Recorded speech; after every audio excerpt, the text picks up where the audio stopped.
Sampai kemudian 2009 saya bantu Pak Yusuf Kalla, 2014 bantu Pak Jokowi, 2019 bantu Pak Jokowi, 2024 bantu Pak Prabowo Gibran.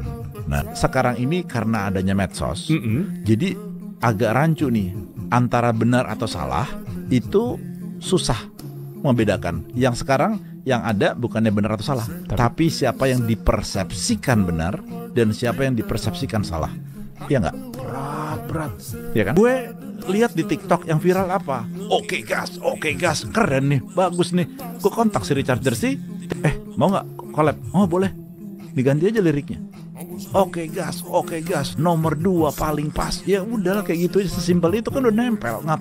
Kita riset kan, orang ini gimana? Karena 2019 gue kerjanya jelek-jelekin Pak Prabowo. Ya saya tahu.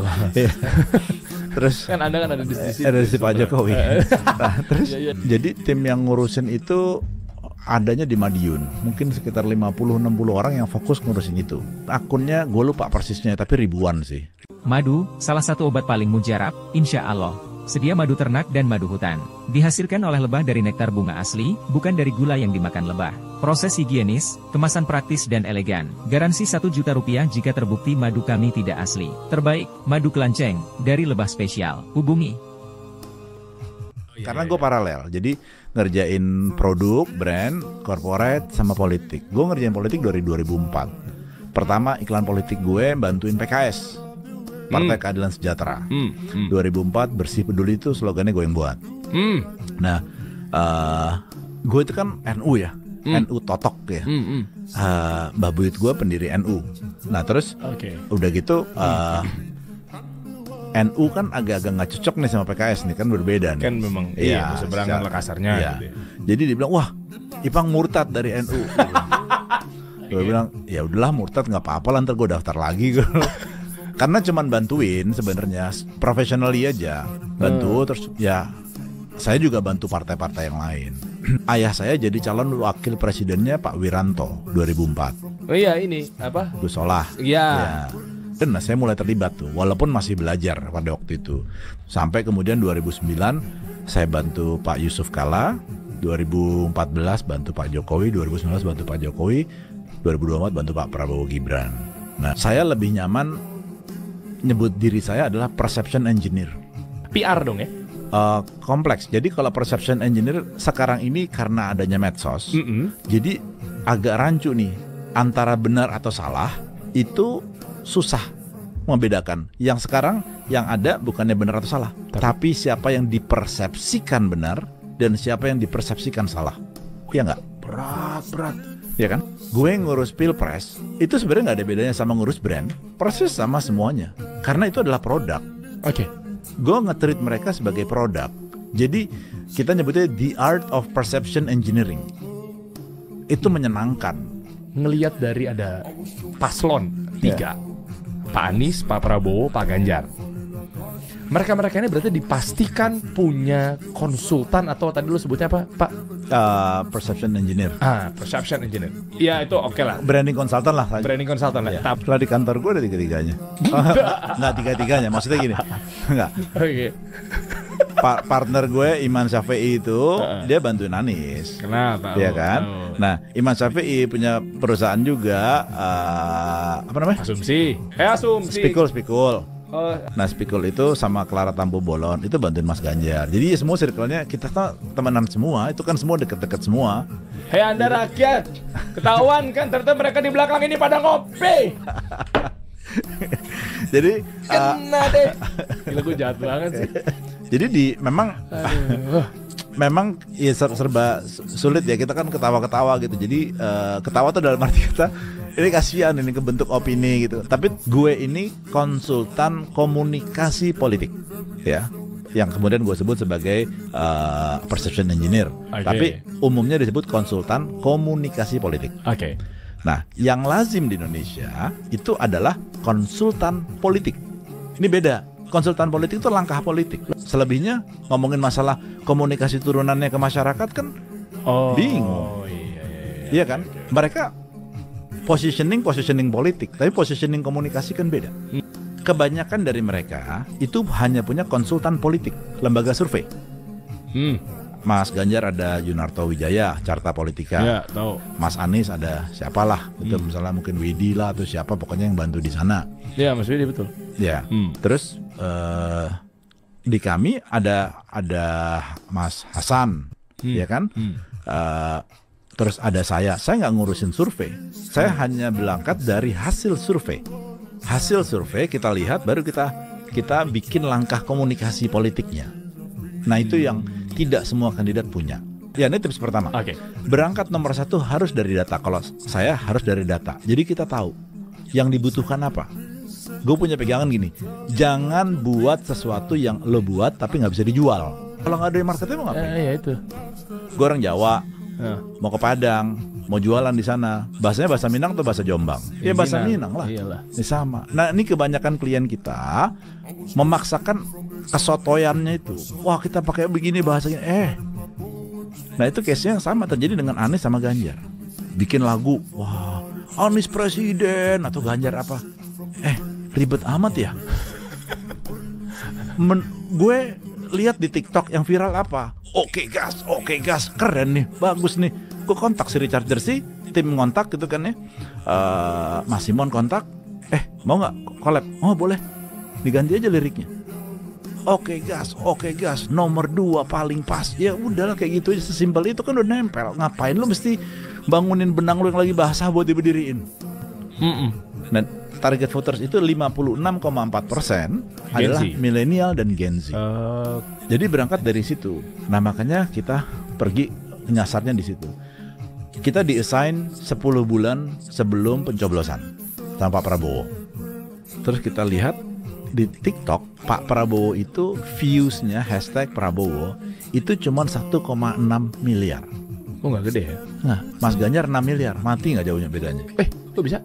Kenapa Pak Ganjar gede di TikTok? Sempat diriset nggak? Karena memang Mas Ganjar sudah main lebih lama di TikTok. Isinya apa? Ya. Ngapain? Pagi naik sepeda, ketemu anak kecil, ya. Terus kita mulai dong genjot.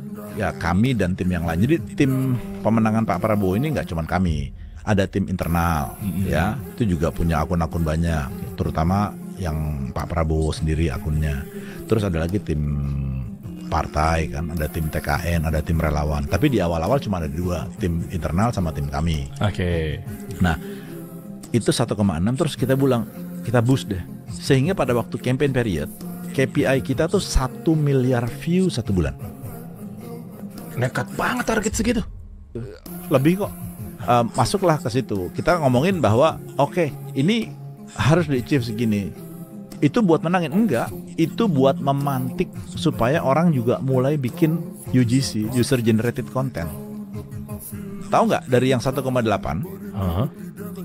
Februari kita ngecek berapa view-nya Prabowo? Iya, 24 miliar. Wow. Ya. Itu ngalahin Ganjar. Iya. Ganjar waktu itu 16 sampai 18. Anies lebih di bawah lagi. Kenapa gue bantu Pak Prabowo ya? Boleh. Karena itu yang diangkat jadi value. Iya, itu dituang di TikTok akhirnya 24 juta itu kan? Iya. Nanti juga 24 miliar. 24 miliar. Ya. Jadi kita value-nya itu kita urutin. Jadi Pak Prabowo itu ternyata value adabnya kuat. Jadi waktu gue diminta Pak Prabowo untuk bantuin beliau, kita riset kan orang ini gimana, karena 2019 gue kerjanya jelek-jelekin Pak Prabowo. Ya saya tahu. Terus kan Anda kan ada di sisi Pak Jokowi. Nah, terus ini gue merasa bersalah karena dulu sering jelek-jelekin, sekarang saatnya gue mau bagus-bagusin. Gue ngebantu. Nah values itulah yang gue angkat.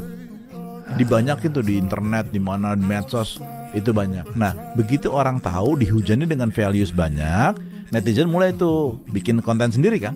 Iya, itu gue lihat. Dari banjirnya values yang kita kasih gitu kan. Nah itu bukan ekstraksi atau buzzer yang Anda dan kawan-kawan set itu desain gitu. Kan dari respon kan tadi kenaikannya dari 1,6 menjadi 24 gitu ya. Menjadi 26, ada 24 sekian miliar.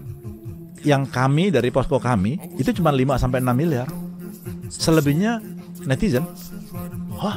Iya. Seorganik dan seloyal itu. Ya buktinya. Ya adalah tim-tim lain, tapi kan tim-tim lain kan nggak, KPI-nya kan nggak setinggi kita. tim gue itu mungkin totalnya 130-140 orang.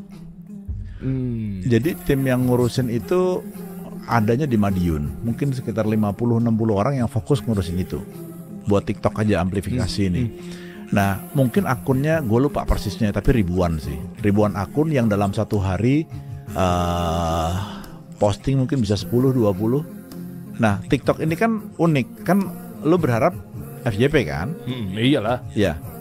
Cobalah kita misalnya posting dalam satu hari ada 10.000 postingan. Masa iya 10%-nya nggak FYP sih? Oke. Ya logikanya gitu aja. Iya. Dibedah gitu loh. Dikecilin dalam 10.000, ya 1.000 FYP kan lumayan. Itu tadi setiap hari. Nah kita tes kan, kita A/B testing kan. Begitu dites begini, oh kalau FYP segini kita bisa dapat view segini, oke. Dan kita micro targeting. Artinya gue bikin klasterisasi sih. Kalau non TikTok ya, gue bikin klasterisasi. Klasternya pada waktu ads ya, ada yang pertama ibu-ibu, yang kedua milenial, yang ketiga Gen Z, yang keempat Islami, yang kelima apa ya? Gue lupa, buruh kalau nggak salah. Nah, 5 itu beda-beda. Iklannya beda-beda. Karena beda-beda. Setelah A/B testing tadi, jadi konten yang sama gue sebar. Ternyata responnya beda-beda. Nah, salah satu value yang diangkat adalah kedekatan dengan Pak Jokowi. Jadi salah satu strategi kita yang paling utama adalah approval rating.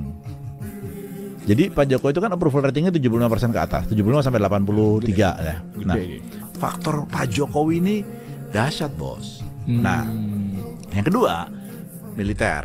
Ini gimana caranya orang ini bisa lebih merakyat gitu kan? Nah, kita lagi nyari-nyari gitu. Nah, uniknya konten yang kita sebar yang berhubungan sama Pak Prabowo itu yang engagementnya tinggi, yang ada joget. Ini kan tentara.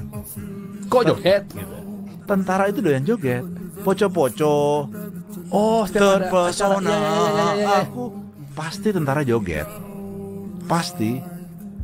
Jadi memang begitu ada Pak Prabowo joget, konten itu tinggi. Ini belum ada gemoy. Jadi memang dia suka joget. Kirain itu gara-gara Anda yang atau mungkin tim yang ngeset, kok tiba-tiba joget atau yang waktu 2014, 2019 mana ada joget-jogetan gitu. Karena nggak diekspos. Nah, kita banyak konten yang kita gedein itu lagi joget emang. Nah, terus ini Mata Najwa UGM kan ada debat bertiga. Nah, gue nonton dari awal, Mas Anies, Mas Ganjar, baru Pak Prabowo terakhir. Nah, terus mulai tuh ngomong yang dua orang yang calak gitu, dia bilang tunggu, kasih aku waktu menjawab gitu kan. Itu pecah sepecah-pecahnya ruangan itu. Wow, Prabowo gemoy. Gue ada ponakan gue ikutan, gue aja gemoy. Terus gue berpikir, anjir ini kata baru nih, kosakata baru nih gemoy nih gitu kan. Ini belum pernah kedengeran sebelumnya gemoy. Nah, malamnya gue minta anak-anak tim gue, coba lu bikin konten semua yang tadi dengan kata gemoy. Bagus nggak engagementnya? Masih ada buktinya, chat gue masih ada tuh. Perintah ke anak-anak gemoy. Bener, disebarin, wah naik nih. Dan kemudian netizen juga sama, ngeresponnya juga sama. Ada yang influencer ketemu Pak Prabowo gemoy. Terus pada waktu beberapa minggu kemudian nonton konser juga Prabowo gemoy. Bergulirlah itu semua. Ada kata gemoy, wah ini makanya kita A/B testing kan. Begitu ada A/B testing, masyarakat suka, netizen suka, engagementnya tinggi, kita coba lagi. Nah, kita nggak pernah bikin lagu pakai lagu sendiri. Ada puluhan lagu yang gue pernah dengar tentang Pak Prabowo, even Gus Miftah juga bikin, tapi menurut gue enggak. Kita tunggu. Nah, adalah itu muncul tuh. Oke gas. Waktu itu pertama TKN kalau nggak salah PAN ya, dan dari PAN itu nyobain tuh. Gemuk-gemuk juga sama gitu kan. Gemoy udah ada tuh. Nyoba begitu, wah lucu juga nih. Terus akhirnya kan kita tes. Semua harus dites dong, harus A/B testing. Nah begitu dites, bagus ya, ternyata viral tinggi. Nah disitulah yang namanya Bang Simon. Bang Simon ini mantan sesprinya.